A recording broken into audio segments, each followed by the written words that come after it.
In this video, I'm going to show you 5 reasons why this £50 action cam is better than this £400 action cam. We want an action cam to be small and light, so if we take the Cam SJ8 Pro and pop it on my scales here, it comes in at only 87 grams. Let's see how the DJI Action 4 compares. 145 grams. Quite a difference, hey? What about the size comparison of them? If I stick these two together, you can see there's a considerable difference, and if you're planning on mounting it on a helmet like I am, then you notice that difference in size and weight.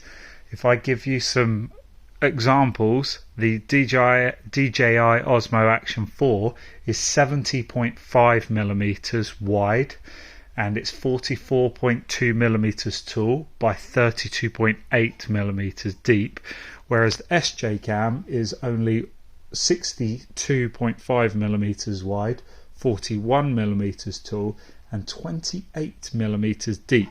So there's a significant difference in the size and weight, which is quite a factor, especially if you're trying to use an action cam for its intended purpose.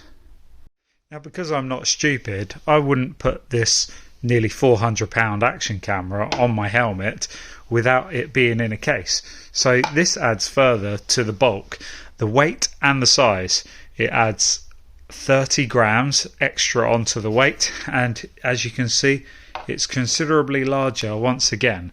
So another factor, do you want to risk your expensive action camera from a fall or a crash or anything else like that, or even a stone or a rock or something flicking up, or are you willing to risk it? If you've got a £50 action cam, you probably don't need to worry too much, and in fact you may be able to see that this one has sustained some damage. This has had a few knocks.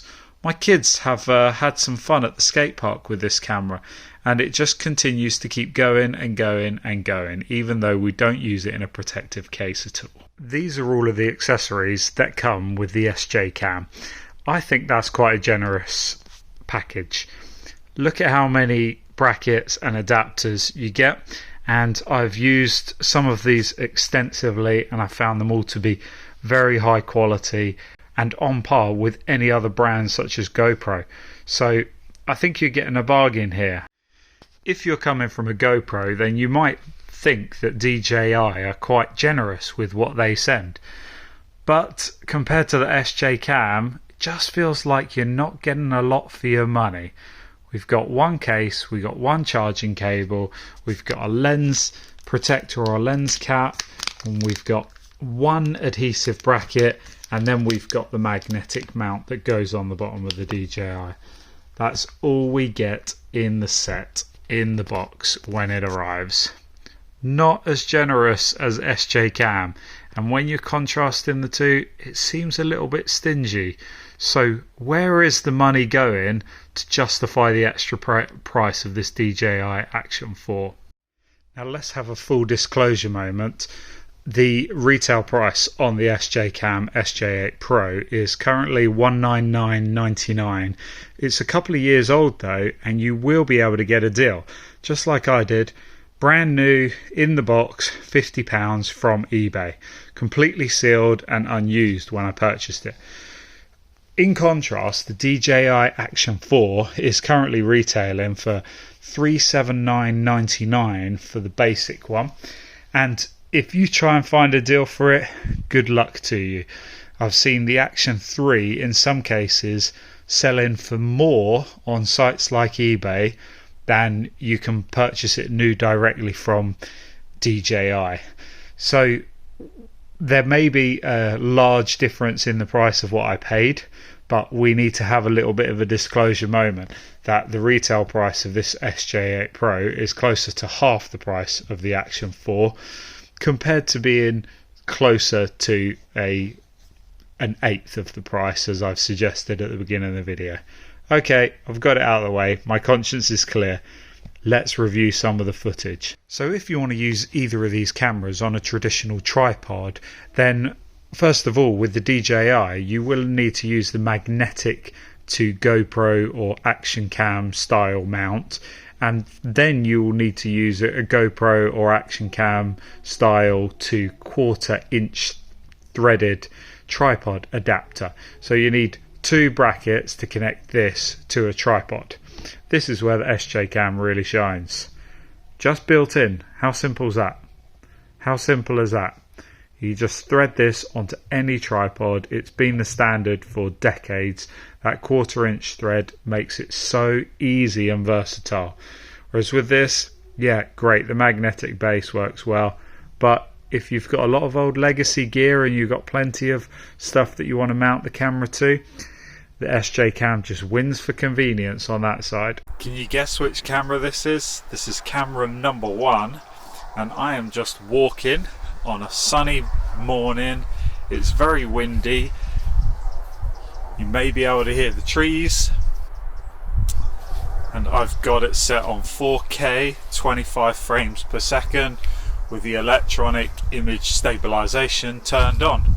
So which camera do you think this is? Camera number 1. Now this is walking towards the sun. How does it look and how does it sound?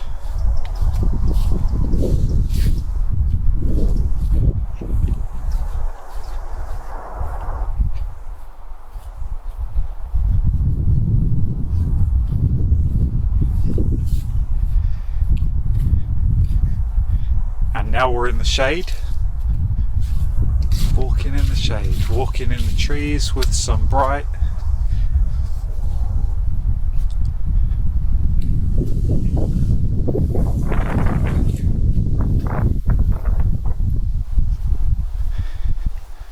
What does that contrast look like? This is Action Cam number 2. Can you guess which one this is? I'm filming at 4K with 25 frames per second. I've got the image stabilization on, and this is not color graded. It's a very windy day. You can probably hear that wind, and this is turning into the sun. And I'm just walking. The camera's smoothing out my footsteps.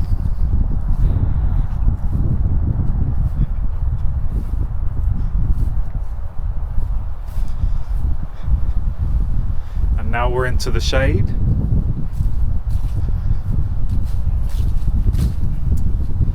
Now the camera's having to work with the high contrast.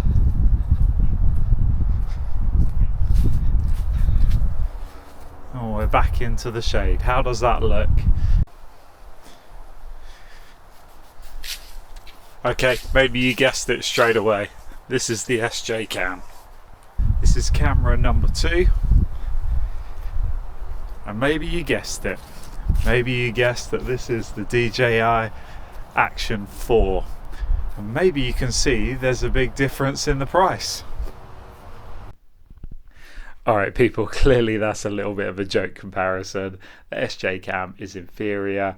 The DJI is vastly superior in so many ways. You'll see that from the audio and visual quality.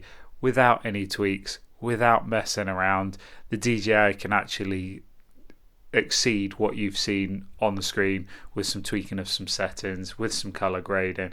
The sensor is so much better, it records much better data. But anyway, in my next video I'm going to be putting together 10 reasons why the DJI Action 4 is the best action cam that you can buy now in 2023. And if you're a moto vlogger, it's going to be the best camera for you for many reasons. That's the context I'm talking about.